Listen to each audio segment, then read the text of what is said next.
நாம் தமிழர் கட்சி ஒருங்கிணைப்பாளர் சீமான் அவர்கள் அறிக்கை ஒன்றை வெளியிட்டுள்ளார். அந்த ஒரு அறிக்கையில் மாபெரும் கண்டன ஆர்ப்பாட்டம் நடைபெறப் போகிறது என்ற ஒரு அறிக்கையில் கொல்கத்தா அரசு மருத்துவமனையில் முதுநிலை பயிற்சி மருத்துவர் பாலியல் வன்கொடுமைக்கு உள்ளாக்கப்பட்டு மிக கொடூரமாக படுகொலை செய்யப்பட்டதை கண்டித்து நாம் தமிழர் கட்சியின் மருத்துவ பாசறை மற்றும் மகளிர் பாசறை இணைந்து முன்னெடுக்கும் மாபெரும் கண்டன ஆர்ப்பாட்டம் நாளை 23/8/2024 வெள்ளிக்கிழமையன்று பிற்பகல் 2 மணியளவில் சென்னை ராஜரத்தினம் திடல் அருகில் நடைபெறவிருந்த ஆர்ப்பாட்டம் காவல்துறை அனுமதி காரணமாக சென்னை மாவட்ட ஆட்சியர் அலுவலகம் அருகில் மாற்றப்பட்டுள்ளது என்ற ஒரு தகவலை வெளியிட்டுள்ளார்.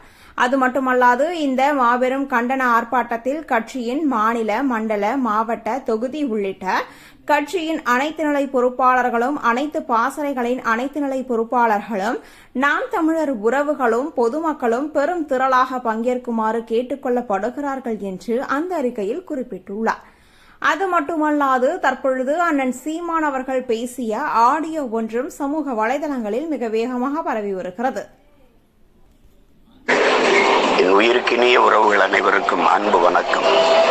நாம் தமிழர் கட்சி மருத்துவ பாசறையும் மகளிர் பாசறையும் இணைந்து நடத்துகிற கண்டன ஆர்ப்பாட்டம் நாளை நடக்க இருந்த இடம் மாறுகிறது.